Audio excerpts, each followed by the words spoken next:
برداشت کرنا سیکھو گے. یاد رکھو میرے بچوں، اگر آپ صبر سیکھ گئے تو کوئی آپ کو پکڑ نہیں سکے.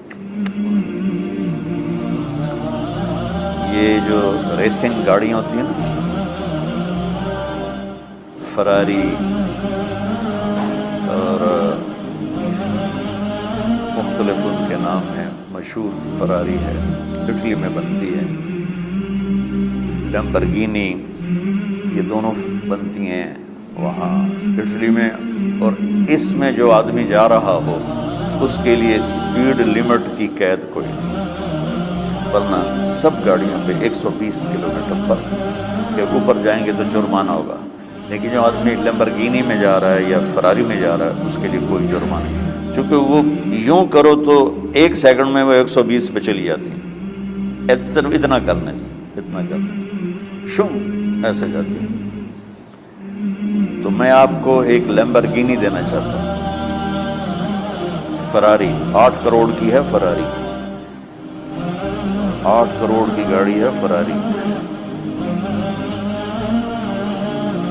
کئی دفعہ وہاں جب جاتا ہوں تو کوئی نہ کوئی بٹھا دیتا ہے یا آپ کو ذرا سیر کرائیں. وہ ہمارے کو تو شوق کی کوئی چیز ہے نہیں، وہ نوجوانوں کے شوق کی چیز ہے. تو 8 کروڑ کی گاڑی ہے، میں مفت آپ کو دے رہا ہوں، وہ ہے صبر. آخرت کے سفر میں اگر تیز چلنا چاہتے تو سب سے آگے نکلنا چاہتے ہو تو صبر کی فراری پہ سوار ہو جاؤ. تمہیں کوئی پکڑ نہیں سکے گا، تمہارے کوئی قریب بھی نہیں آ سکے. کہ دنیا میں صبر کرنے والوں کا قحط آ گیا. بڑے بڑے علماء ہیں اخلاق سے خالی، بڑے بڑے علماء ہیں صبر جانتے ہی نہیں. اور پورا معاشرہ سر علماء، تم کل کے علماء ہو اس لیے علماء کی بات کر رہا ہوں، ورنہ پورا معاشرہ میرے بچوں صبر سے خالی. تم سیکھو.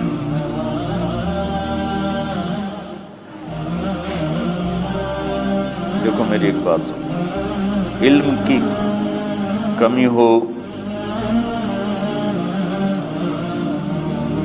تو اچھے اخلاق اس کو چھپا دیتے ہیں. اخلاق کی کمی ہو تو بڑے سے بڑا علم بھی اسے چھپا نہیں سکتا. سارے عیب ہوں اور اخلاق اچھے ہوں تو اخلاق وہ چادر ہے جس میں سارے عیب چھپ جائیں گے. بس ساری صفتیں ہوں اور بد اخلاق ہو تو ہر صفت کو بد اخلاقی چھپا دے گی. میرے نبی نے نماز لمبی پڑھی، اللہ نے روک دیا، کہا نہیں چاہیے. ما انزلنا علیک القرآن لتشقی، مختصر نماز پڑھیں، درمیانی نماز پڑھیں. پیسہ سارا خرچ کر دے، اللہ نے روک دیا. لا تبسطها کل البسط، میرے نبی سارا خرچ نہ کرو، کچھ بچا کے بھی رکھو.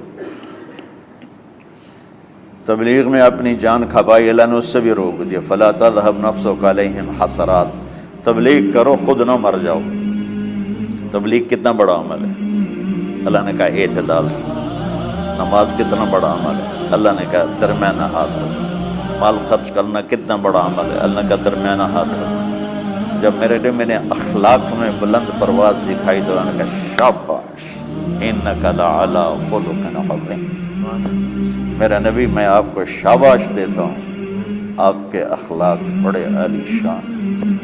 یہ نہیں کہا کہ اتنے بھی ذرا تھوڑا اکھ بھی کھائی کر کو کوڑا ہویا کر. تو تم مولوی بڑے غسیلے ہوتے ہو. تم میرے بچے بیٹھو نا، اس لیے بات کر رہا ہوں. صبر نام کی شے ہی نہیں ہوتی. فقہ پڑھنا تو ہماری مت ماری جاتی.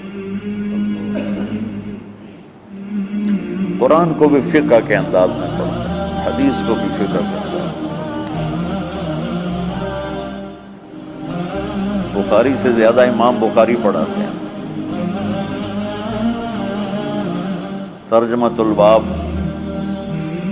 پہ اتنا وقت لگا دیتے ہیں کہ حدیث جو اصل چیز ہے اس کی طرف توجہ نہیں جاتی۔ امام بخاری کی کتاب کا مقدمہ کوئی نہیں، تو اس پر جب بخاری شروع ہوتی ہے تو ہفتہ ہفتہ اس پہ سبق چلتا ہے کہ امام بخاری نے مقدمہ کیوں نہیں لکھا، جی میں سارے مل کے یعنی امام صاحب نے تو گلا نہیں کیا۔ میں اس کا اتنا آسان 1 منٹ میں اس سارے سبق کو ختم کر دیتا ہوں بخاری شریف کے، کہ دیکھو بھائی امام صاحب کا دل نہیں کیا مقدمہ لکھنے کو، اس لیے انہوں نے نہیں لکھا۔ گل مکمل۔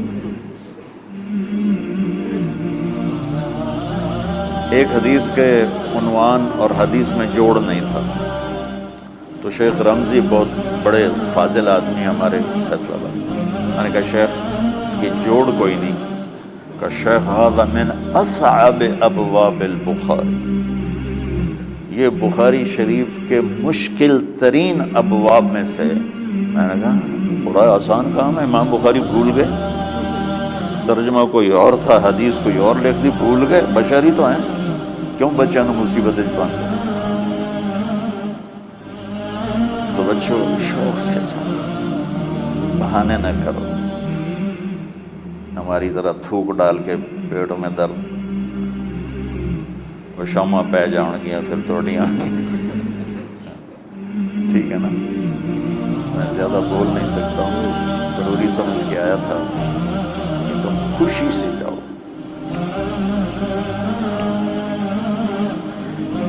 پھر اس میں جو ناگواری آئے گی اسے برداشت کرو گے تو پھر آپ کا صبر بڑھے گا۔ تو میں صرف میری شہرت نظر آتی ہے، اس میں جتنا مجھے صبر کرنا پڑا ہے وہ تمہارے سامنے نہیں ہے۔ جتنی کڑوی گولیاں میں نے کھائی ہیں لوگوں سے وہ تو تمہیں نہیں پتا، اب تمہیں اتنا نظر آتا ہے کہ واہ واہ ہو رہی ہے آگے پیچھے لوگ، میرے اللہ کا کرم ہے، میری کیا اوقات، آج ہوں کل مر جاؤں گا، اولاد کو بھی یاد نہیں رہے گا کہ طارق جمیل کون تھا۔ جو ہے اس میرے رب کا کرم ہے، مجھے اپنی شہرت سے کبھی دھوکہ نہیں لگا، تو میرے بچوں اس لیے بتا رہا ہوں کوئی فخر نہیں کہ مجھے اپنی شہرت سے کوئی دھوکہ نہیں، ایک لمحے کے لیے بھی مجھے دھوکہ نہیں، میرے دل کی گہرائیوں یہ بات اتری کہ سب میرے اللہ کا فضل ہے، اور برائی کرنے والا اور اچھائی کرنے والا میری نظر میں برابر ہو گیا ہے۔ برابر ہونے کا مطلب پہلے سمجھو، تم مجھے گالی دو گے مجھے تکلیف ہوگی، تو میری تعریف کرو گے مجھے خوشی ہوگی، اس کو برابری نہیں کہتے، وہ تو ایک طبعی چیز ہے۔ یہ میں نے ہاتھ پہ اپنا ہی ہاتھ مارا تو اس کو درد ہو رہا، تو اگر میں مولوی شوکت صاحب سے بدتمیزی سے بات کروں گا تو ان کو تکلیف ہوگی، اور میں ان کی قربانیاں بیان کروں گا، یہ ذرا کھڑے ہونا، ادھر ہاتھ دو، یہ اس سارے نقشے کے پانی، یہ پہلی اینٹ ہے، یہ 3000 روپے اس وقت لے رہے تھے 1985 میں 86 میں کراچی،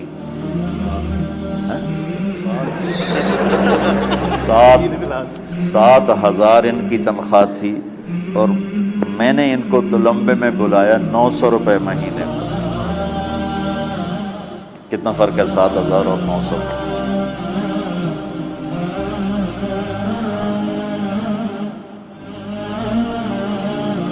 لوگ میری تعریف کرتے ہیں، میں اللہ کا شکر ادا کرتا ہوں، اور اس پہ میں تکبر میں نہیں آتا۔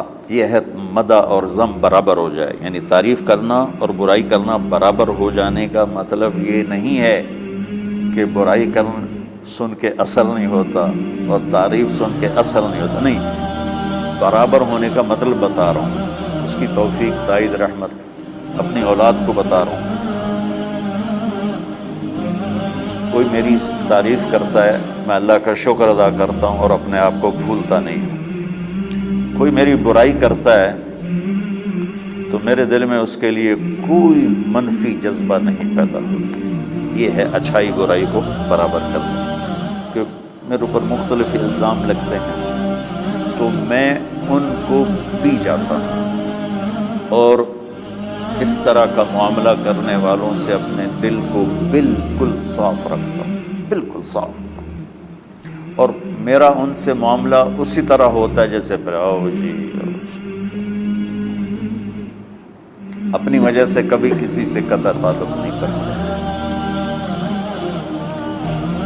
تو بچوں، صبر بہت بڑی دولت ہے، یہ تمہاری تبلیغی زندگی میں بھی کام آئے گی، علمی زندگی میں بھی کام آئے گا، جب تم گھر والے بنو گے، شادیاں ہوں گی، اس وقت بھی کام آئے گا۔ ٹھیک ہے، اب بہانہ تو نہیں کرو گے نا، خوشی سے جاؤ گے نا۔